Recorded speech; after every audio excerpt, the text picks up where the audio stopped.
All right, let's get this party started. So, all right, glad you all could make it this morning again. I'm Alicia McGrath. I'm a senior consultant at the Connecticut Department for Libraries and Archives. And welcome to our maiden voyage. Okay, thank you, Amy. So, tell Angie we said hi. Maiden voyage of doing live webinars this way. So, y'all let us know what you think, things need to be changed or whatnot. We greatly appreciate it. And like I said, all right, so my internet looks wonky, so if I like disappear out of the room, then Charlie Taylor is going to take over. But everybody should be here for Library Link Up Makerspaces Plus. We've got 3 presenters today. So I noticed Ashley's internet connection knocked her out once. So we might go ahead, if y'all are good, and start with Ashley and doing her presentation, and then might just go down the presenter list. Brandon next, and then Chantel. So I am going to turn off my video. I'm going to mute my mic and let Ashley from Warren County get rolling. If you have any questions or comments, definitely use the chat button. If you have it already, lower right hand corner, there's a little like a purple tab. You just want to click.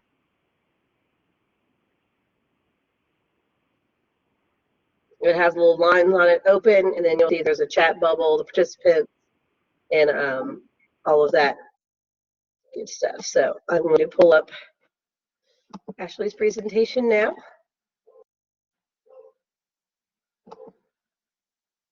Oops. Well, I got to.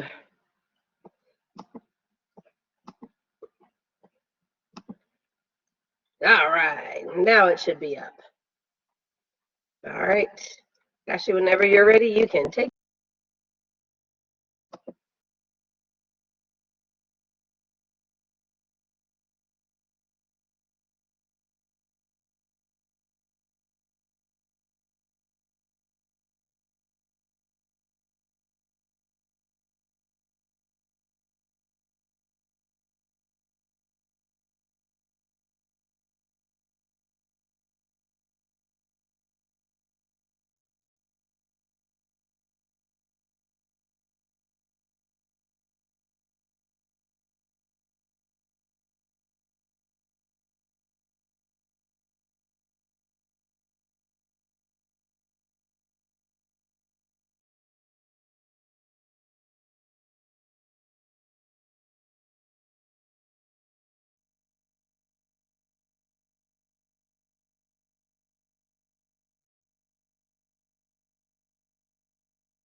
Okay, I keep forgetting that I can talk. Ashley, I made you a moderator. I don't know if that makes any difference, but maybe try your audio now and see if that's a difference. It shouldn't, but so, and then if we can't get Ashley going right now, then we'll put her on pause, and then maybe go ahead and Brandon, if you're good to go, sure, yes, give it a try.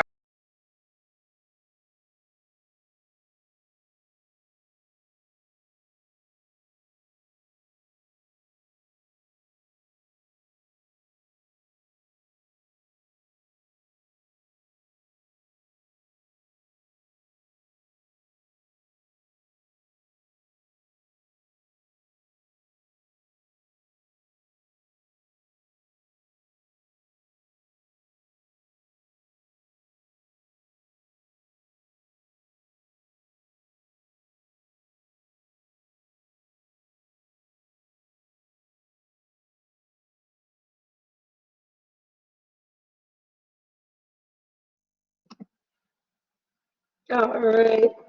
Well, while Ashley's getting her sound set up, let's go ahead and Brandon, if you're willing to rock and roll with Yeah, us. sure. Okay. Thank you very much. Ashley, we'll get back to you, okay? Charlie's going to help you out. Thank you, Charlie. Okay.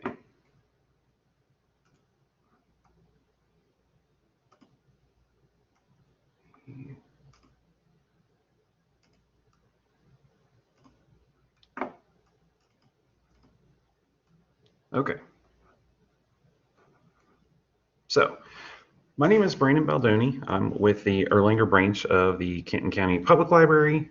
I am currently the Stream Center coordinator for the Stream Center. Now, for COVID, obviously most folks kind of realize this already, but everything was cut. For the Stream Center, we actually weren't open from March, and then we did not open the Stream Center back up until I would say late June, realistically speaking.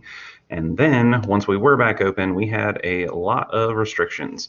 So you can hopefully see those on the screen. Um,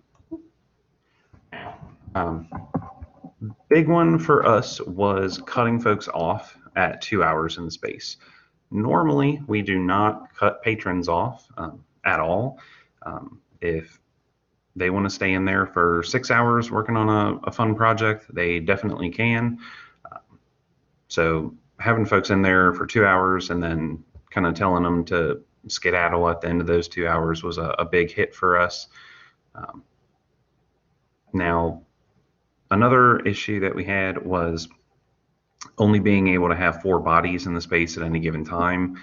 Realistically speaking, one of those was a staff member, and then the other 3 could be patrons. So only having 3 patrons in there at a time, it was a huge loss for us because there would be times after school or after folks were getting off of their shift at work where we might have 5 or 6 adults in there with, a handful of kids that were kind of coming with them to work in the space, and the kids would be playing with the Lego tables or doing, playing with our Dash and Dot Ozobots, anything like that. So being limited to 2 or 3 patrons at a time was a huge, huge hit for us. And then we are still appointment only, from what you can see on the screen there. Right now, we've extended those hours for appointments from 9 a.m. to 7 or 8 p.m., depending on the staffing levels that we have that day.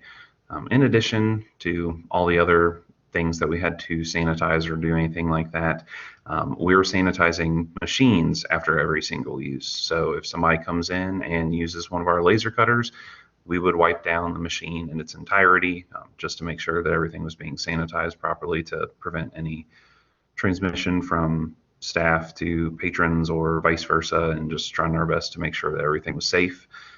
And everything that was either difficult or impossible to sanitize was sidelined. So our Makey tools that was a real popular hit amongst our younger patronage, unfortunately had to be sidelined because I don't know if anyone's tried to sanitize Play-Doh, but it is not a fun time. I did try some things that I found online, but unfortunately nothing was really working. So we went ahead and sidelined that. All right. We are going to stop sharing. Okay.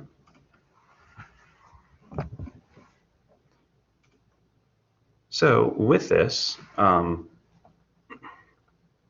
our current setup is pretty similar to that.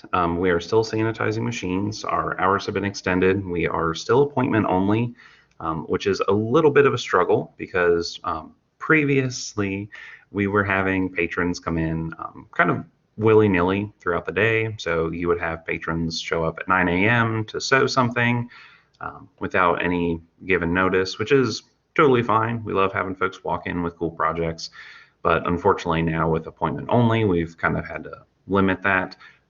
But for the most part, our patrons have adjusted really well, to their credit, and we haven't had a ton of issues, but we do have the handful of folks that are kind of resisting the appointment only track. But right now, with me being short 2 staff members, we don't really have a choice in that matter. So I'm sure everyone else has heard of hiring struggles, and we're no exception to that. So it's been a little bit of a struggle recently, but hopefully once I get my 2 staff members back, we'll be able to go back to a more open method, and then we can get the ball rolling back in its usual track.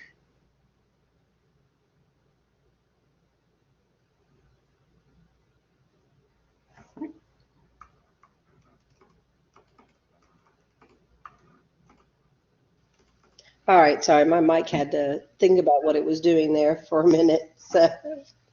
Yeah, no. So good deal. Does anybody have any questions or comments for Brandon about anything they're doing, how they're handling things?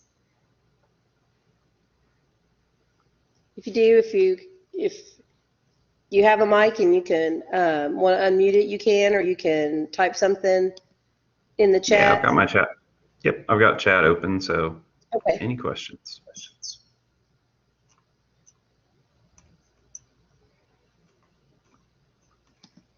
All right. No.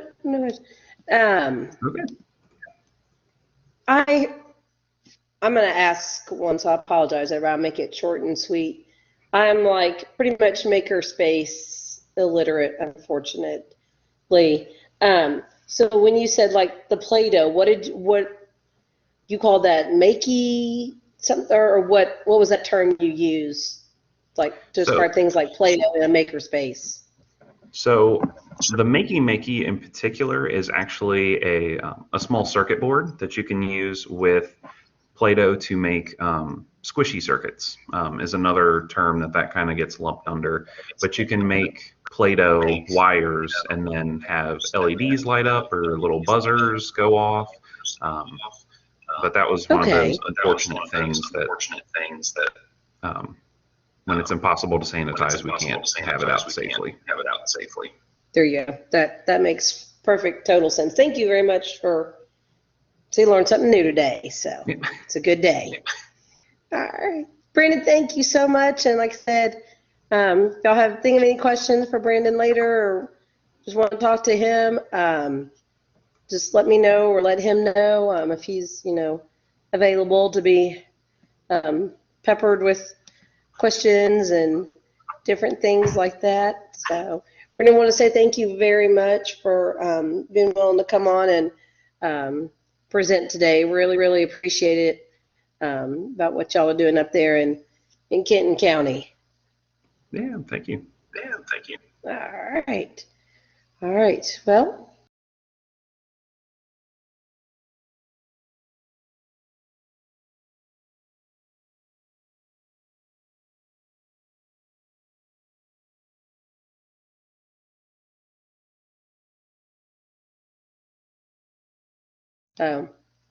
All right. See, Ashley's back and she's ready to rumble. So I might go ahead and go with her. Ashley, if you want to, we can go ahead and do a sound check real quick to make sure we can hear you. All right. This is Ashley, and this is me. Can you hear me? Please say yes. Sound is working. Thank you so much. Yes. Whew, I can breathe now. Fabulous. Awesome. Well, thank you all for your patience. That was a little bit of a tech nightmare. When one browser doesn't work, you're like, well, let's use another browser. Well, it didn't work, and it was the wrong kind of browser. So thank you for your patience, and thank you, Charlie. I do have a PowerPoint presentation. I will say hello, share video. If I share video, you're about to share your video. Looking good. Share when you're ready for others to see you. So this is only so you can see me in my crazy glasses, but if you can't see me, that's really okay. You're not here to see me. So I'm going to unshare my video. So in hopes that my PowerPoint Google Slides will pop up. Is that something that I need to get going and share my screen with, or is that something that you guys have and y'all are going to do that? Speaker view, tile view. I'm looking at me and the speaker, so hopefully that's something. If I need to click something, apologies if I need to do something different that I'm not doing. So I'm going to talk a little bit while I guess we're waiting, and so I'm sharing my screen. If you select the share content in the bottom right, you should be able to share the Google Slide window. Thank you, Brandon. Share content in the share content. Let's share the application screen, Chrome tab, Idea Lab. I've never used this interface before, so it looked very different the last time. So we're going to share this, and I'm going to go to slide. Oh my gosh, you guys, I do have tech savvy, just not today. Just not today. I'm going to present. That's what I'm going to do. All right. So our library is located in Warren County, Kentucky. Bowling Green is where we are. Again, if I'm not doing the right deal, then, oh, there we go. I'm sharing an application. Fabulous. This is what our makerspace looks like. So if you've never been to Bowling Green, then you don't know a whole lot about it, but an interstate runs between Nashville and Louisville. And this building, which I'm not showing in its entirety, I'm just showing the extension, was built to be a restaurant, and we have added on and added on and added on. Whenever we did a addition in 2017, we thought that it would be a fabulous way to get us going in the makerspace world. And so this exterior that you see with the funky, cool looking architecture is our makerspace, which we call the Idea Lab. And the interior of that, you can see we've got things on wheels. We can move it around. In fact, this setup is not at all what it looks like now. We've moved the pottery wheels that you see in the corner over to the opposite side. And we've got, you can see our button maker and our machines, sewing machines and all that. It really is a beautiful space. Thank you. And the light is wonderful. Anyway, it's been great. And so we actually, after about being open for a year and a half or two, decided to put one in the main library to get some people there. We're in a downtown location there. Parking is not near as easy, but some of our pieces were so popular, we thought, well, let's just do that at Main. Well, guess what happened right after we did that? COVID hit. So our Idea Lab at Carvey had been rolling beautifully along. Main's had just started up, and then bam, it all shut down. So while we have one, well, we had one very successful Idea Lab and one budding and growing. Now we're back to both of them being a lot quieter than normal, and the main library is not growing as quickly as we'd like it to, but it has some really great things. And as people learn about it, I am certain that they're going to be able to create and innovate and learn and discover. So I don't know that I want to show that video right now, but I would invite you to come back to it. If we have time at the end, I may see if we can do that. But we've gotten really great publicity, because it's a cool thing to know that you can come to the library and make stuff, that you can make things for t-shirts, and that you can make mugs, and that you can make buttons. And I'm going to go over that right now. Some of you may have seen a presentation that I made before, so I apologize. And you may have even been to our Makerspace, and so if you have, that's awesome. But for those of you who have never been to it, I'm going to introduce you to it.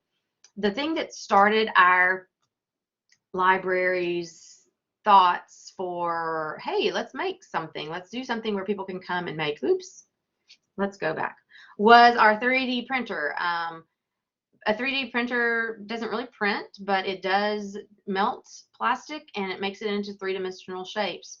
The picture on the far left is just how you can see it creates, how it prints. It makes a raft, which is that solid piece on the very bottom, and then it melts the plastic and it builds upward. The middle picture, you can see our balloon, which is part of our logo. And there's a little guy that was a dinosaur. He actually has moving parts, and once we pulled away all the extra pieces, he's connected, and so that was really cool. But these are just fun things, fun applications. There have been people come in and use it for dental molds and things like that, manufacturing pieces, missing game pieces. The weird thing about it, though, is you can come and watch it, but you actually have to submit your files to us because it's not quite as easy. So it's really great to have somebody like Mitch Henson, who is our team lead, in there to help make sure that it prints correctly. But that's kind of what started it. We had a 3D printer. We're like, let's stick the 3D printer in there. The other thing that we had a person on staff who is a potter. And so we're like, hey, let's get some pottery wheels. Well, can you imagine how popular that's been? The classes for those were super full back when we started opening. And I mean, we had backlog after backlog after backlog of a waiting list. People now come and buy our clay and have used our wheels in the COVID era, but we also, once we finally opened back up, we only allowed a person or two in the lab, and we did the whole sanitizing like Brandon mentioned. But since that time, some of our regulars have since bought themselves a pottery wheel, and we actually even have a kiln, but it's in the back. But this has been super, super popular, but you definitely need somebody with expertise. So while you may think, oh, that's awesome, you really need to have an expert. And since we had some staffing turnover, we've just now gotten back to where one of our staff members is going to lead a class. So September is our first batch of classes after not having had any since March of, that year, 2020. And we're hopeful that that's going to be something that people come back to. The Delta variant throws it all, and whatever. We'll just pretend it doesn't exist for now. The Idea Lab also, we had a button maker a long time ago, and we put it in the lab. We have 3 different sizes, so people who want to come and use that to make fun buttons or political buttons, or my kid is the coolest T-baller in the state buttons. That's been very popular, and that's the thing that our Idea Lab, some people think that it's for children, but it's really for adults. Teens do okay in there as well, as long as they're not being silly. But the button maker is one of the easiest things that we have, and whenever we have a tour of any group, we've had special needs adults come in and make buttons. Children can make buttons, but they need a little assistance. And in all of these slides, by the way, which I can share, would be glad to share, I have a link to the site where we purchased them. Our vinyl cutter, we have this at the main library, and there, and here, and you can see the cute little vinyl stickers that can be made. People make shirts using the heat press vinyl. It's something that we have had classes on, but there are a lot of people, it's not that hard to teach people to do it as long as they are computer savvy. So we have that, and that was super popular, and so that was definitely a fixture for the main library. This Carvey 3D carving machine is something that we got from inventables.com. If you can take a look at that picture, it's an enclosed CNC router, but it's not a true I guess it's a true CNC router, but it doesn't do all the things that a Big Daddy one does. It does smaller things. So if it's between 9 inches and 12 inches, it'll be able to do it. It can cut things out. You use a program on the cloud. Again, very tech-based. You can figure it out, but it's not super easy. The guy in the hat is actually a person who knows how to use the real deal CNC router, and he came in and helped us with some classes. But it's pretty neat, and you can purchase some of the plastic acrylic stuff that it will carve into, and then some of the wood that it will carve into here at the branch. It is not available at the main library. It's a little messy, it's a little big, a little cumbersome, so we did not do that at the main library. The heat press it does lots of great things. You can make shirts or mugs. We have the heat press vinyl, and then what's called sublimation printer. And basically that's just a special kind of ink that will iron on. It will not iron onto cotton. It will be very, very lightweight. You can't see it. It won't be very bold. You have to do it onto polyester. We got one for cotton for the main library, but it's not our favorite. But what is really super cool, you can see by the orange gloves, you can see the mug press, and you can use that sublimation printer and print it out and put it on a mug, and you look like you are the expert of the universe. And it's like, oh, this is awesome. So that, even in the interim of not being used a whole lot, that probably has gotten the most use. So we really like that. And they have a heat press at the main library. I think we're going to have to replace their sublimation printer that works on cotton with one that works on polyester so they can do mugs as well. But it's always a learning curve. The poster printer during COVID, oh my goodness, if all you had was a poster printer and you sold it for less than it cost at Staples, then you would be the big dog on the street. We sell our 24 by 36 posters for $5 and our 11 by 17s for $2.50. And this is super easy. And again, we do it for them. They email us or send us or bring the files. So we've been able to do this during COVID, even when we were shut down and had people here at the library. It seems like we did some of that. But it may be an expensive investment, but it's a huge community boon, especially if you're a smaller community and can take the plunge to purchase it. Just don't, do the math and don't price yourself out. Don't sell things for too cheap. But I think that we did some math and figured out that between the ink and the paper and all that, we were coming out. We're just trying to break even. We're not trying to make money. So that's pretty cool. Let me see what the question is. Very worth it. Brandon has one. It's the most used. Awesome. All right. So I'm going to talk about my love-hate relationship with the embroidery machine. I hate it. But people love it. And the only reason I hate it is it's a little bit like a sewing machine. You have to know how to thread it for it to work.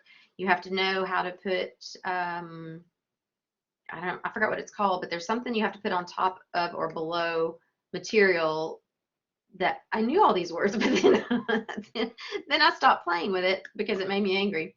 Because sometimes the thread can get tangled and you have to oil it. And anyway, people think, oh, I'm going to come in here and press a button and make a monogram shirt. No, you're not. This is one that we have to make sure that people have training on. It has 4 spools of thread, but it only does 1 color at a time. And it's cool. It really is cool. I just have had such trouble with it. I just hate it. But anyway, we do have one in our Idea Lab here at the Carvey branch. If anybody on your staff has expertise, then go for it. If not, you've got a learning curve, and they didn't teach me this in library school, nor did they teach me this in high school. And if you follow instructions, brother's okay, that they do a pretty good job, but every now and then it's just going to be persnickety. So we have this only at the main lab. Only at the Bob Carvey branch. But you do look fancy whenever it works, and you do things right. If you have an AccuCut roller die cut, probably other people have figured out that if you have stuff that makes stuff, just stick it in your Makerspace and voila, there it is. So teachers and scrapbookers really like using this. We have ours now in the place where you make stuff, so it's perfect.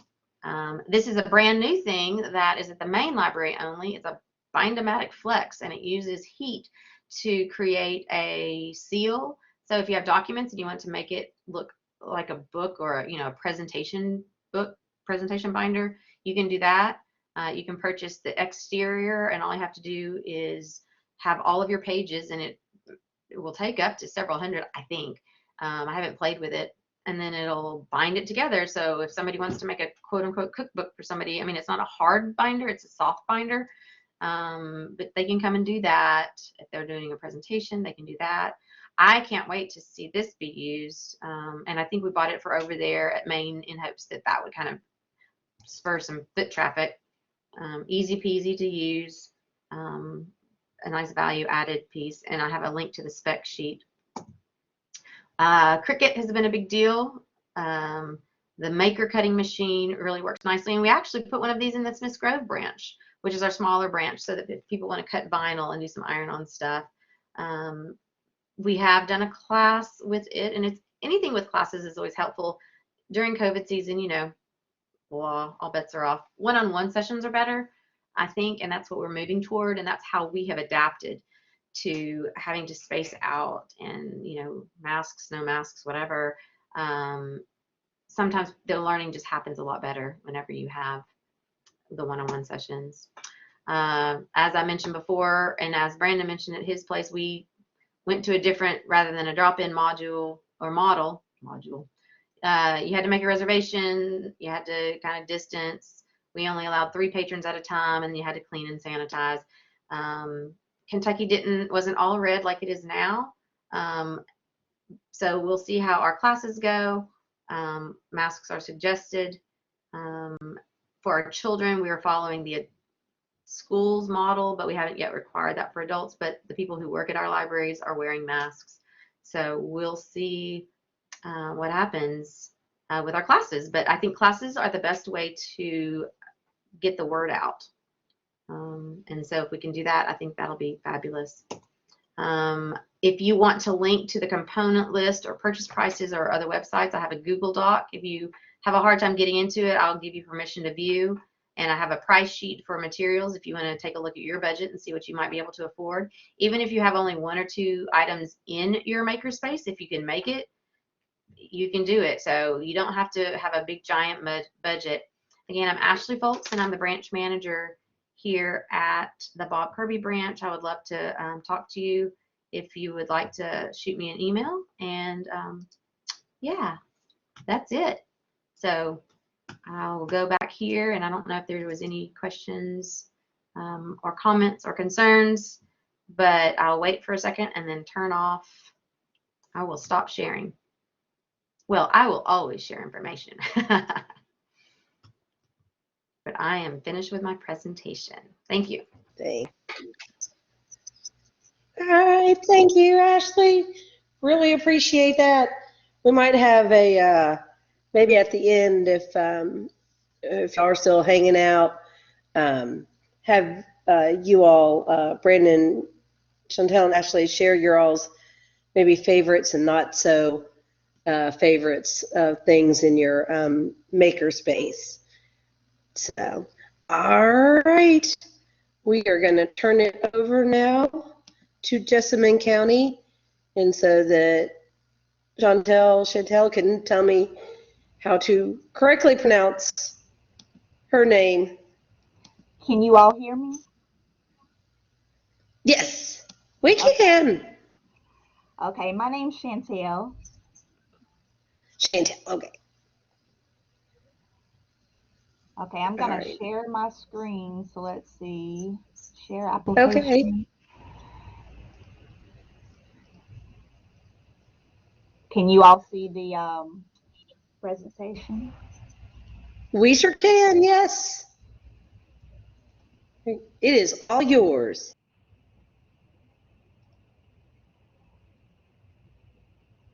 Okay, so I'm Chantel. I'm the customer technology librarian here at Jessamine County Public Library. We're located in Nicholasville, which is 10 minutes from Lexington, if you heard of Lexington, Kentucky. So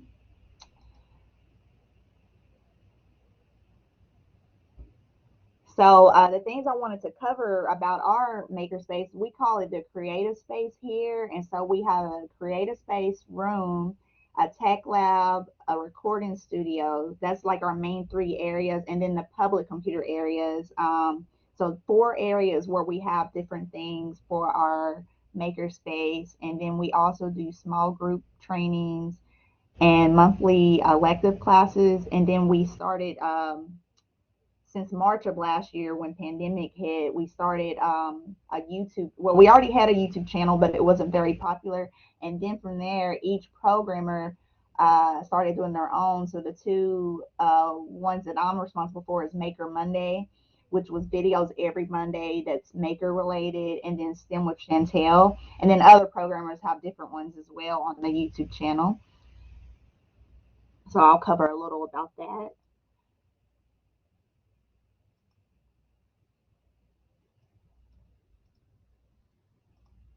trying to skip. Okay, I was going to say I was trying to skip my slide and it seemed like it was freezing. So, of course, as you guys know, with the Makerspaces, it's create, invent, and learn. We do have a do-it-yourself philosophy, and then we want to provide access to uncommon tools and equipment to the customers.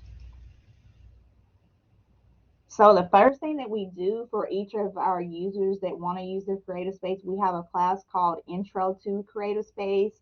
And from June of last year through August, it was offered 3 times a month via Zoom. So this month, September, is our first month of getting back to in-person classes.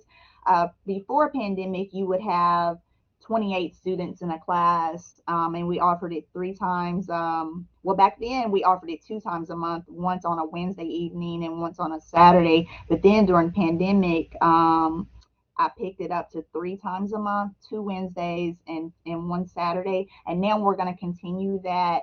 But it's held in the tech lab in our library. So I have those still social distance and spaced out at 4 classes. Now the regular computers are fully accessible, but during a class I still want it spaced out. So instead of 28 students being able to attend, it'll be limited to 10 now that we're back to in person.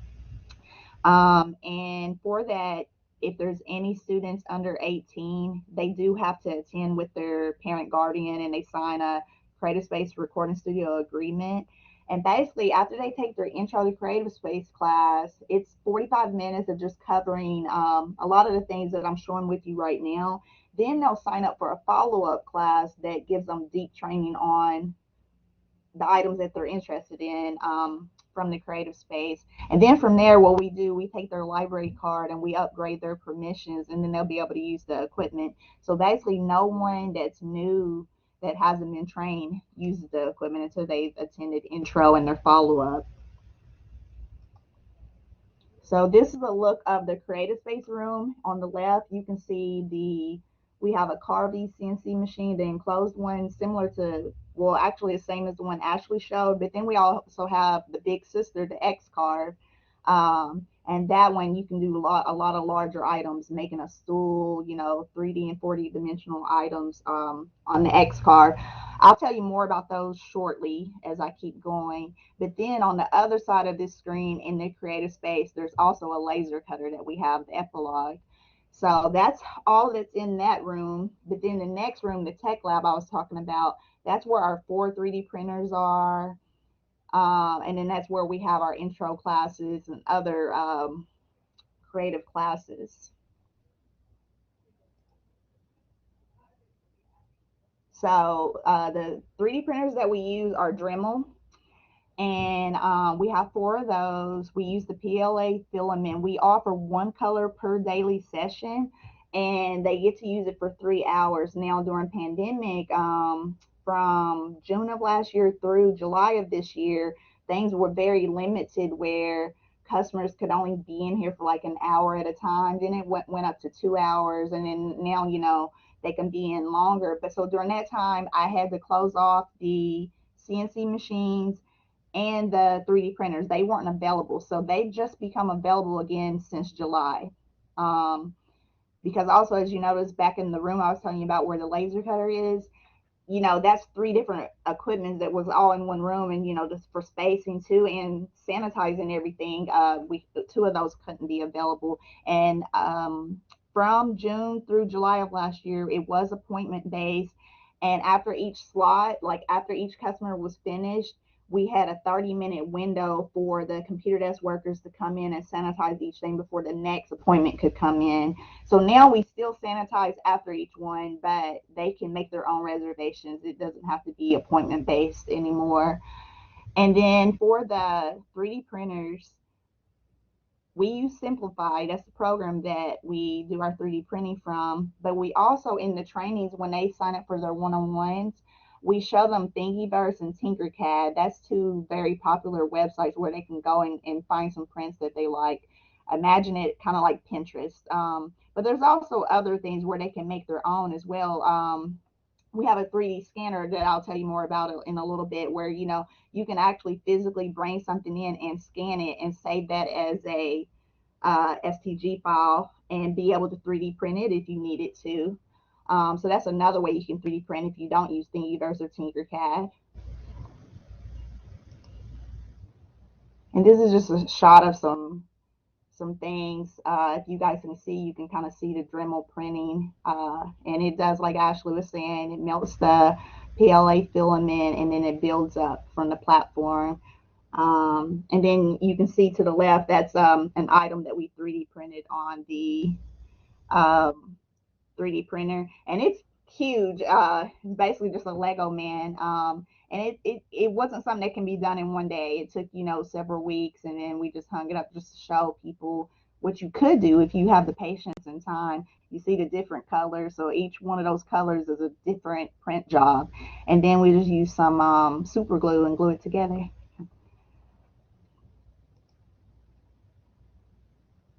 Next is our laser cutter that's in the creative space room. So we use Epilogue. The software that we use for our laser cutter is Corel Draw. And then we also do, if you pull open the door and lower your bed, we have a rotary tool that you can put in, and a lot of people like to use it for tumblers, glasses, anything like that they want to engrave on.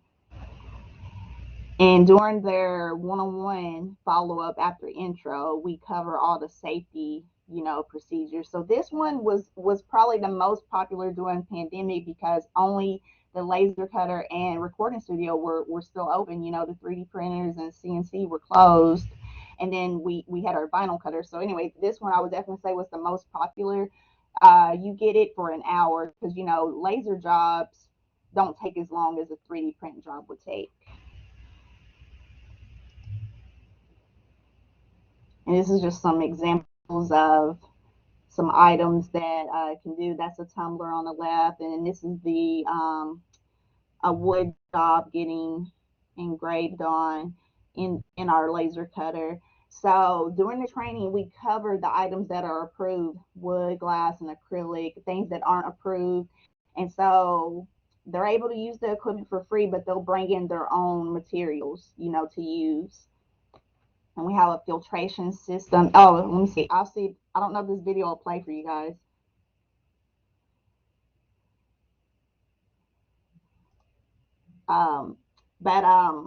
Yeah, if you got to see that, you can see it kind of in use with the laser and everything. But basically, they provide their own materials and they have a list of what's approved. So a lot of times, if it's something that's too thick for the laser cutter, people definitely love being able to use these CNC machines, the X-Carve, and they can do a deeper carving.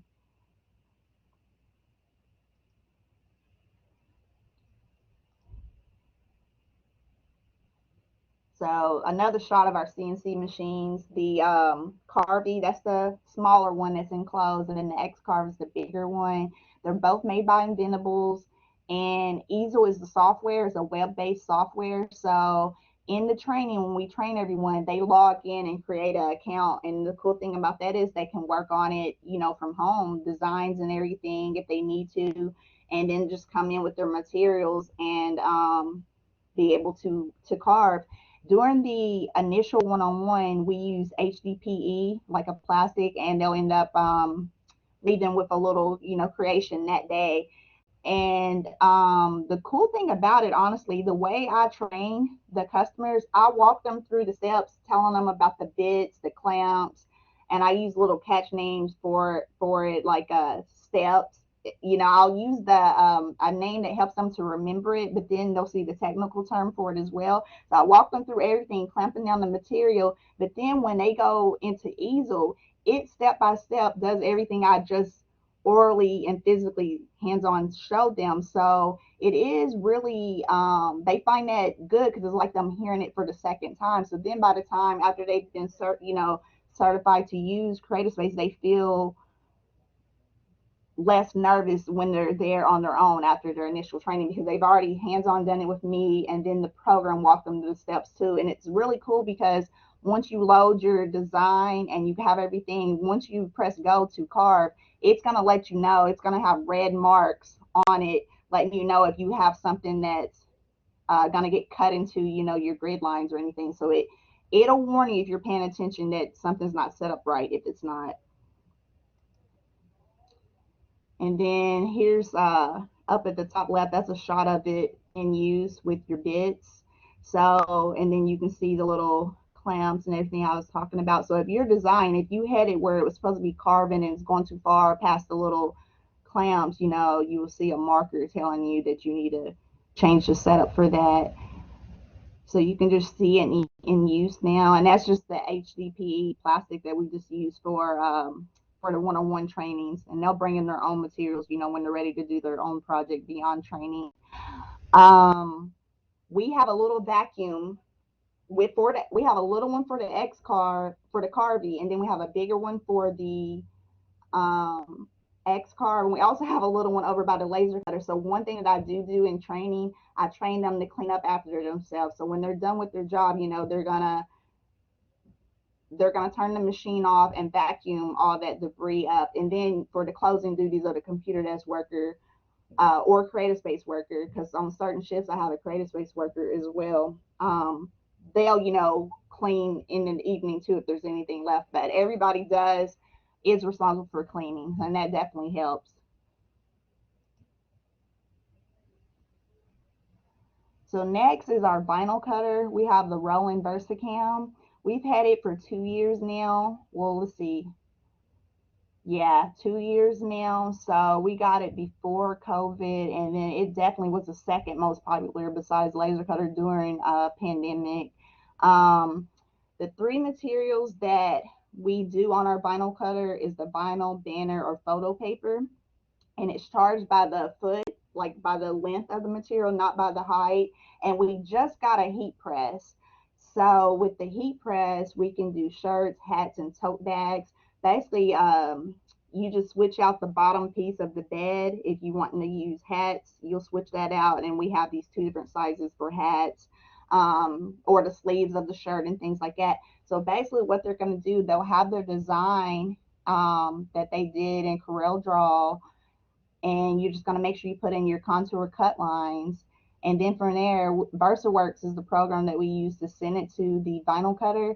But you'll print it off on some transfer material if you need it for heat press. And then if you're not doing heat press, that's the other three materials there. But the heat press material is more expensive than the other one. So based on that, it's going to be $5 per linear foot. So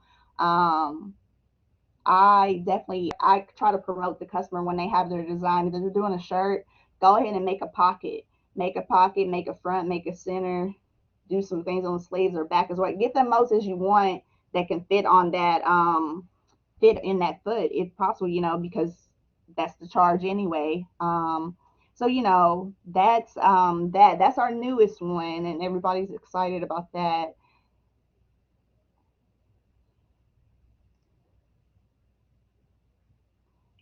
And this is just some shots of the vinyl cutter being used. The bottom is a banner, and then that's a t-shirt on the right that we did with the heat press. So you can kind of see the little ice cream cones on the sleeves, and then the front.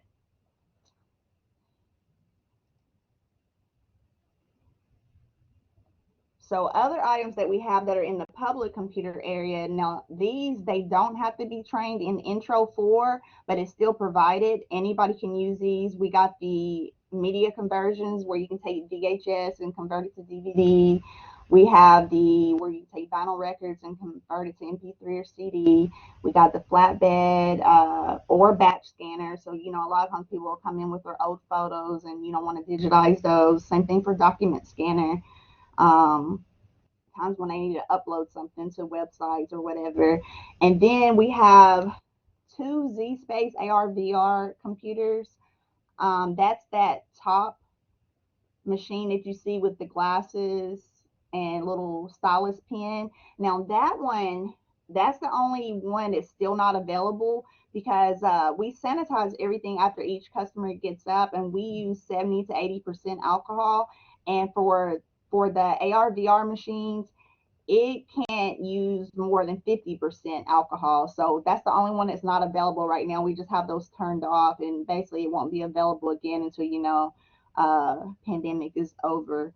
Um, but it was very popular, you know, before pandemic. We would do programs with it because there's all kind of cool classes on there. If people want to dissect a heart, an animal digitally, do some work on a car, study planets. There's a cool one that's like called Let's Cook, but you know, they make a pizza, just different things in that one. Then next is the HP Sprout 3D scanner that I was telling you about. So, you know, that one is harder to use, but for the ones that are patient and go through the steps, um, they really like it. You know, let's say you have a favorite like toy, a bobblehead or something from the past, and you can't find it anywhere else.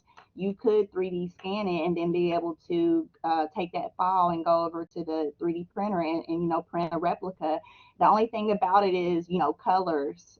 Sometimes dark items, like let's say maybe I had a walkie-talkie and it's all black. It's harder to see those shapes and grid lines and everything. So usually you want something a little bit lighter where you can see the folds and modes in it. So that's the part that makes it harder. Just sometimes they have items that are hard to scan.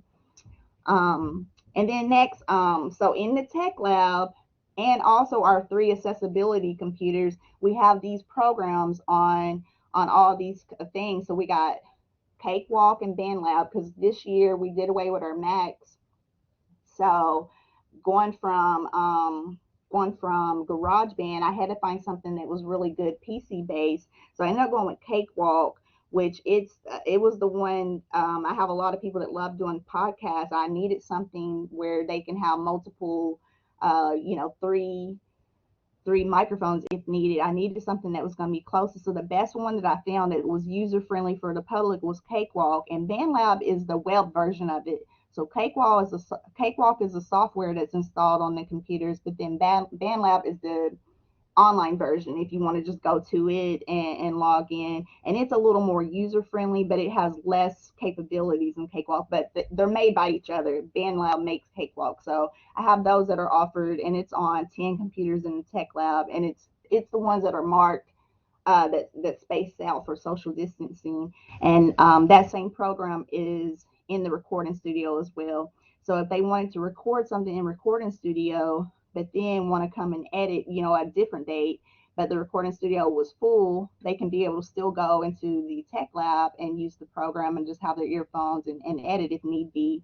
So same thing, since we did away with the Macs, I needed something that was going to be as easy as iMovie. And so Filmora was the one that I found. And I found that I watch a lot of YouTube. So one of my favorite YouTube girls kept promoting Filmora. So I just kind of checked it out. And how I first tested it and knew I liked it was when pandemic hit, I had to train all the programmers because we had to turn all of our programs virtual. So I needed something we can install on all their laptops, and you know, they'll be able to film their videos from home or offsite and be able to edit. So it was the best one to train, you know, some non-tech savvy people for. So anyway, now I'll admit, even though I missed iMovie, Filmora, it's got some things I really like about it, maybe a little bit better than iMovie. Now, I can't believe I would ever say that. So that's the one we ended up giving for staff and for the public, and it's going really well. And then, you know, we have our Adobe Suites with Premiere and Photoshop. And Photoshop is very popular. A lot of people use it for their banners to export their colors. So Photoshop and CorelDRAW is the main two that's used anytime you're doing vinyl, photo paper, or the banners. And the only thing with that is people are going to bring in their designs that they want us to print. We don't do the designing for them. They're going to already have it saved on a USB, and they'll bring it in and we'll print. Now, if there's something where they need some design help, we do offer those monthly elective classes I was mentioning, and they can come in during that time and get some design help if needed. So now to show you the recording studio. So our microphones and instruments are available for in-house checkout, and that little top thing is scrolling, showing you the different instruments that they can check out. They get to use the recording studio for 3 hours. So any of those items, they'll check it out, take them with them into the recording studio, and then, you know, discharge it when they're done. And then, like I said, you know, we sanitize everything afterwards. So with us doing away with the Macs, and so we had a software change plus a hardware change. I had to find new interfaces that would be compatible for Cakewalk, because we were having sound issues with our old once we changed everything. So anyway, our new interfaces are Steinberg and HOSA. And then we still got our MIDI keyboard, so people can, they can virtually play instruments. If they didn't bring in their guitar, they could virtually still play it with the keyboard. But then also we have a drum set they can use in there, and you can see a lot of the other like boom mic stands and everything that's there. And then our recording studio is an audio visual studio, so it's got the green and blue screen. We got the green screen and painted blue wall. We got the fluorescent lights, the LED lights, and then they can check out the cameras they need to use for their 3-hour session if need be. It's just they're going to provide their own USB to save their music, or they're going to provide their own SD card to save their, to film and to save their video file. This is just another shot of the studio. And I do have a checklist when the computer desk people come in after each use and they're sanitizing and wiping down everything. I do like it all returned back to how it should, how it should look. So they have this little photo on their checklist. And then I noticed you guys were showing some other things like button makers and little bits, or well, not little bits, but button makers. We do have these in-house maker kits. It's not laid out like on a table where they can always just come up and use it, but they do have those they can check out and just go to a table on their own and play with the little bits or button makers or use a typewriter if need be. And then so those are in-house, and then the ones for checkout that they can keep for 3 weeks, we have instruments like the guitars, keyboard, ukulele, or sewing machines that they can check out. And then we provide online resources. So always in the intro, we show them about LinkedIn Learning, which was LinkedIn merged with lynda.com. So before pandemic, we was showing lynda.com, but now it's LinkedIn Learning. So that has a lot of resources. But I also had mentioned to you our YouTube channel. So that ours has really picked up, our two playlists. If you went to YouTube and typed in Jessamine County Public Library, you'll see all the different playlists, and they're organized by adult programming, teens, children, and then the ones that I was mentioning for that I make are the STEAM and technology ones. So the two that definitely are very useful to the customers are the Maker Monday and the STEM with Chantel playlist, but especially Maker Monday. So if you see on the bottom right there, it shows you just some of the videos, Corel Draw, wooden spaceship. So it's, hands-on shows the projects that they can make, banner design basics, Gmail. Yeah, and anyway, from there, I just, so far we got 55 videos and it just keeps growing. I keep posting those every Monday. And that definitely helps where even if they've taken a class in person, now they can go back and, follow up if they need something more. But it definitely got us through pandemic when we weren't having in person. We started back doing in-person one-on-ones. Let me see. We started back doing in-person one-on-ones in July, and now September is our in-person classes. Where the difference between a one-on-one and a class is one-on-one is just one teacher, one student. Small group is like it was one teacher with 4 or less students, and now with the classes, our maximum will be 10. So I still aren't doing like the big STEM programs like I used to yet, with 30 people or 300 people. We're not doing that yet, but we do have the classes. And so this is just showing you some of the monthly elective classes that they can come and take now in person. But like I said, for the past year, we had all these virtually via Zoom, and then plus the videos on YouTube. So Corel Draw, and each one is project based. We offer that per month on Mondays, and each one, it always has a project. And so when they attend that class, they walk away with a project that they finished for that class. In person is an hour and a half. Via Zoom, it was 45 minutes. So it's back to its real time. And then we have audio recording basics, which just covers field tips, microphones and podcasting. And audio 2 is the cakewalk one. And that one, a lot of times, is project based too. So for this month, I'm doing how to cover a popular song. And then, you know, a lot of the other ones, if it's like a holiday specific, then we can do something like, you know, for Christmas time, record a holiday jingle, and, you know, Valentine's, record a Valentine's, you know, hit. And then there's video recording basics, which covers just how to use the cameras. I'm blanking out, but you know, basically your field of vision, how to pan and tilt. And then we got our Filmora. Now, green and blue screen basics, I'm not offering that one right now as its own class, but we do teach that component in video recording basics. Then you got your Adobe Photoshop and Premiere. And then the monthly STEM programs, like I said, those are smaller right now. I'm not doing the huge ones yet until, you know, we know more about the Delta variant. But we do most of our stuff is teens and adults. So those we say the mask is suggested.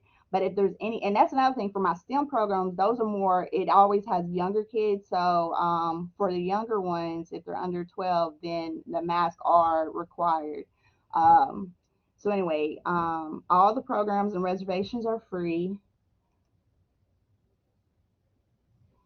And this was just going back, refreshing you guys when I had mentioned about the one-on-one classes, the follow-up class that happens after intro. This is the 6 that people sign up for.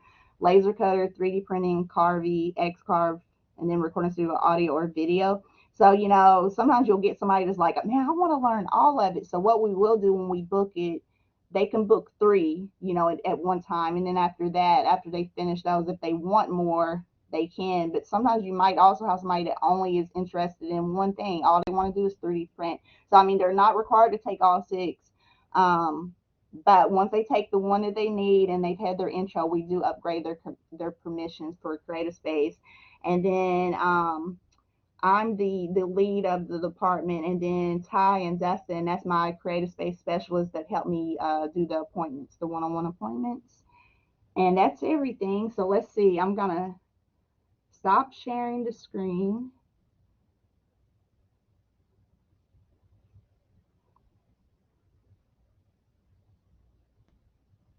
Oh, all right. You're trying to pull something else up?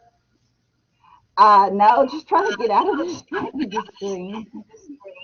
This is my first time using Collaborate. Yeah.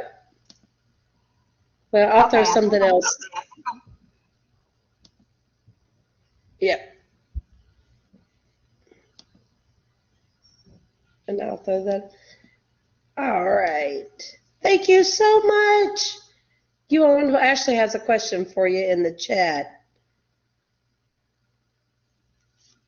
Okay. Ashley, I'm sorry, it's echoing. I hope it's not echoing for you guys. For us, we have a filtration system and a cooling.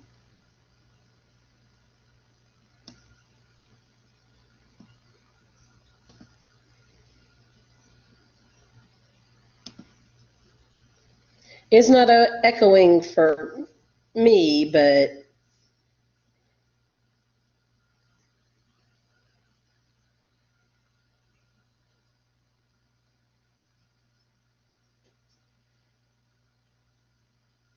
it looks like it is for everybody else.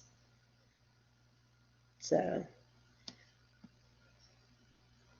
okay, I was about to say, yeah, maybe chat will be better. So that is everybody presenting for today. Want to thank you very, very much for being willing to present. We're a little bit over 11. If you all don't have to rush off right now, and if you have any questions for Chantel, Ashley, or Brandon, please either type those in the chat, or if you want to try to unmute your microphone and talk, you can do that as well. Looks like Angela from Russell County has a question there for the 3 of you all, if y'all are willing to answer. She wants to know advice on how to get their Makerspace up and running. So y'all can put that in the chat, or if y'all want to unmute your microphones. Choose Russell County Public Library, small rural library. Few basic pieces of equipment. I would suggest that they do a lot of display of what you can do in it, and either have it on display in the library, take pictures of it, and promote it on social media. The video thing, I think, can't be understated. I love what Chantel has done with the Maker Mondays, and I would like to copy that. So I think, yeah, and definitely the programs where you make something and take it. I think it's brilliant. Yeah, I can't say enough for making sure that your patron base knows that the space exists. We had a grand opening ceremony for our space, and even with that and all the news segments that we did, I still have, it's been 3.5 years later. I still have patrons come into our space and they're like, I had no idea this was back here. So, you know, we've done news segments, social media posts. We've kind of gone all across the board, and some folks are always just going to kind of slip through the cracks, unfortunately. But yeah, doing a news segment or radio segment, whichever media is best for your patron base. So if there's a radio station that everybody in your community listens to, try and get some airtime there, or possibly a local news station, anything like that, just to kind of spread the word. And honestly, sometimes what you rely upon a lot is word of mouth from other patrons.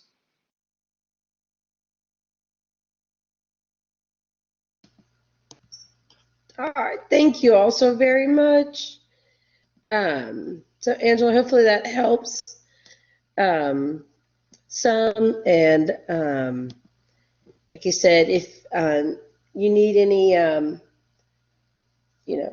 talk to anybody additionally more, let me know, and I can run it by the folks that presented here today. And if y'all want to get a discussion going, y'all could work that out. Does anybody else have any questions, comments? Our presenters have anything that, oh, I like that button idea, Ashley. Anything you all want to add or that you thought of? Okay, Angela would like to pick your all's brains, so I'll ask their permission to share their contact information, or if they included it here on the slides. That's always a good thing about us library folks, is we're usually willing to help each other out. So, see, Brandon, yeah, Ashley, there you go. So, and if you don't grab their emails here, I can send them out. They should be on the slide. So, all right. Gonna hang out here for just a few more minutes in case anybody else has any, remaining questions or comments that they, want to share or whatever. Again, want to say thank you all so very, very much. Thank you so much to our presenters for being willing to share their time and the information and their experiences. And thank you all for attending and being willing to, like I said, listen to them, learn new things. It's a great, great way to see what everybody's up to in Kentucky Library Land, and learn from the things that others have done, and everybody just work together to give everybody in our community wonderful sources, resources, and things like that. So if you are done for today, and maybe before my dog starts barking at one of the cats, in the upper left-hand corner, and if I'd have a hard time, y'all could see me, like my arm is extended, there is, let's see which camera works. Oh, the one straight on. In your upper left-hand corner, those three little, pancakes. If you click on that, you can go to the very bottom, and there should be a thing that says leave session, and that will take you all out of here. But like I said, I'll stick around for a couple more minutes in case anybody has any questions, comments that they want to either unmute their microphone and verbally talk about, or put them in the chat. If not, feel free to leave the session. Thank you all for being guinea pigs today, and we got some things to tweak on our, doing this. So hopefully we'll have, if we do it this way next time, we'll have more information. Charlie and I have been talking about that. So, but you all have a wonderful rest of the week. We've almost made it to Friday and a long Labor Day weekend. So have fun, stay safe out there, and hopefully we will see you all again soon. So everybody take care, okay? Thank you all.